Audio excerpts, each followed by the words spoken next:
चीन की थ्योरी को बहुत ज्यादा बढ़ा चढ़ाकर अगर बताते हुए कोई मिले तो समझिएगा कि इस वक्त खबरों का अकाल है और सरकारों की जवाबदेही पर पर्दा डालने के लिए चीन की थ्योरी सामने लाई गई है।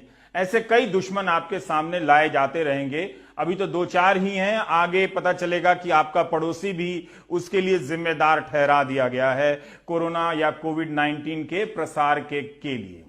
तो इसलिए चीन को एक नया दुश्मन बनाया गया है और बहुत देश चीन को लेकर अब बोल रहे हैं। चीन दुनिया का अकेला ऐसा व्यापारी देश है जो दूसरों को उधार देने के बाद कभी भी उधार वापस नहीं मांगता।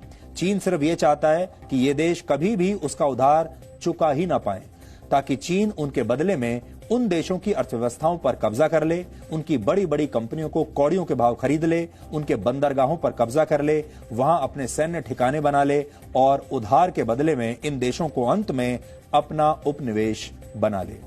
किसी जमाने में जो ब्रिटिश ईस्ट इंडिया कंपनी किया करती थी, जो उन्होंने भारत के साथ किया था।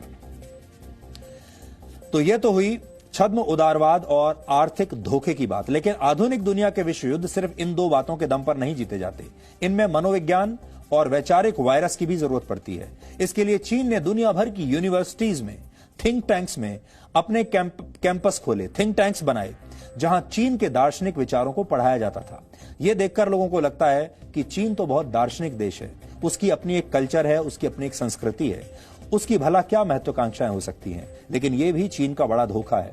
इसके अलावा चीन ने दुनिया के बड़े बड़े थिंक टैंक्स, नीति निर्माताओं और बड़े बड़े पत्रकारों को भी अपने पैसे के दम पर प्रभावित किया या फिर उन्हें खरीद लिया। और आप शायद जानते भी ना हो, ऐसे पत्रकार यहां भारत में भी मौजूद होंगे, ऐसे थिंक टैंक्स यहां भारत में भी मौजूद होंगे, ऐसे बुद्धिजीवी यहां भारत में भी मौजूद होंगे जिन्हें चीन ने अब तक खरीद लिया होगा। इसलिए आपने यह भी देखा होगा, जब हम जैसे लोग चीन की पोल आपके सामने खोलते रहते हैं तो एक वर्ग हमारे ही देश में ऐसा भी है जो चीन की तारीफ करता है, जो चीन की वाहवाही करता है और हमेशा चीन के बारे में आपको चिकनी चुपड़ी बातें बताता है।